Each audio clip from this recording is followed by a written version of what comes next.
A top focus right now. The U.S. Treasury Department said that it is imposing new sanctions on individuals and tankers helping to ship millions of barrels of Iranian crude oil per year to China.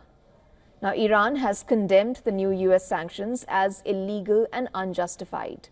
The move came after U.S. President Donald Trump earlier this week vowed to bring Iran's oil exports to zero. And this as the country tries to prevent the country from obtaining a nuclear weapon. Washington has targeted an international network that facilitates a shipment of millions of barrels of Iranian oil to China.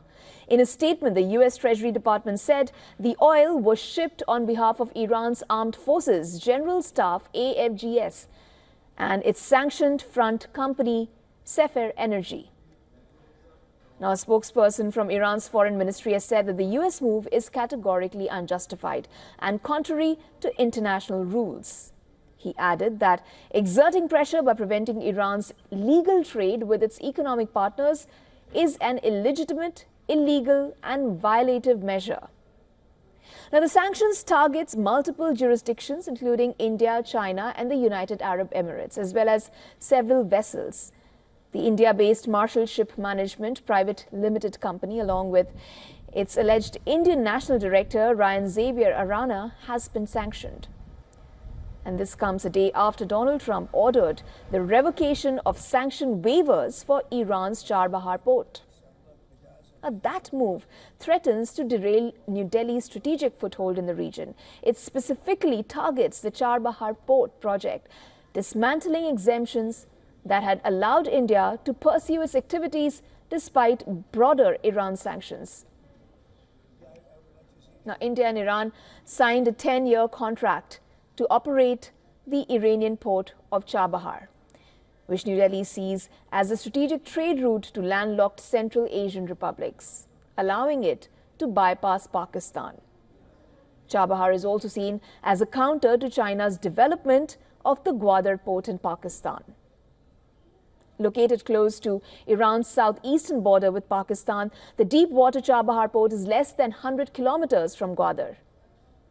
These developments threaten to unravel years of diplomatic efforts and strategic planning, potentially forcing India to reassess its regional connectivity strategy and its approach to maintaining influence in Central Asia.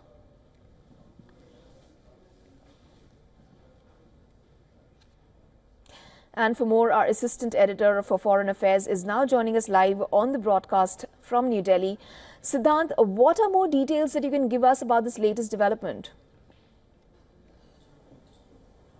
Well, essentially, we know that the sanctions, in fact, the Indian company that has been put on sanction and the Indian national who has been put on sanction, this is a development which is not new, because in the past as well, there have been Indian entities put on sanctions list by United States with engaging with Iran when it comes to energy development and, of course, energy trade. Now, essentially, what is new is that it is for the first time that something like this has come up during Trump administration. In fact, Trump administration is just approximately 3 weeks old, and this development coming at a time, of course, when Donald Trump himself has come up with a new maximum pressure campaign on Iran, in which, of course, as we've already pointed out, that when it comes to Chabahar port, the waiver which have been given to Chabahar port have been withdrawn as well, and that, of course, impacts India. So, essentially, what will be the policy of Donald Trump on Iran? That's very clear that he is going to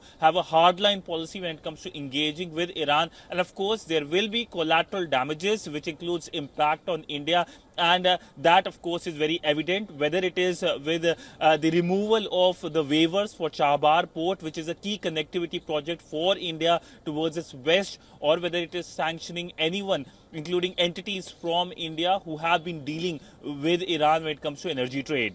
Siddhant, how does it bode for India-US relations?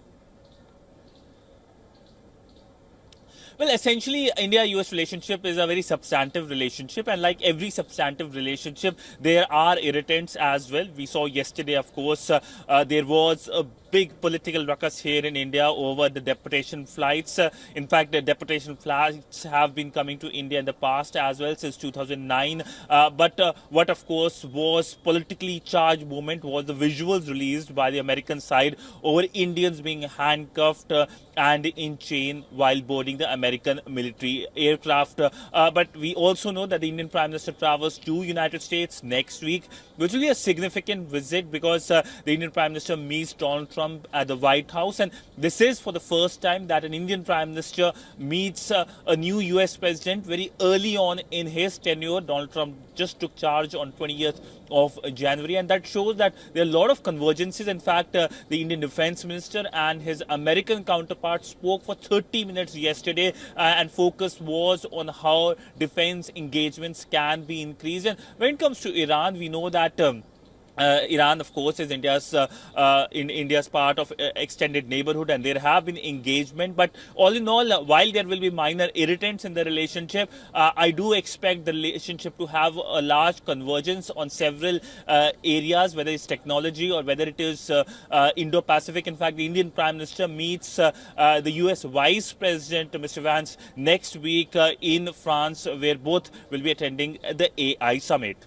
Thank you so much, Siddhant, for joining us with those details. For all the latest news, download the WION app and subscribe to our YouTube channel.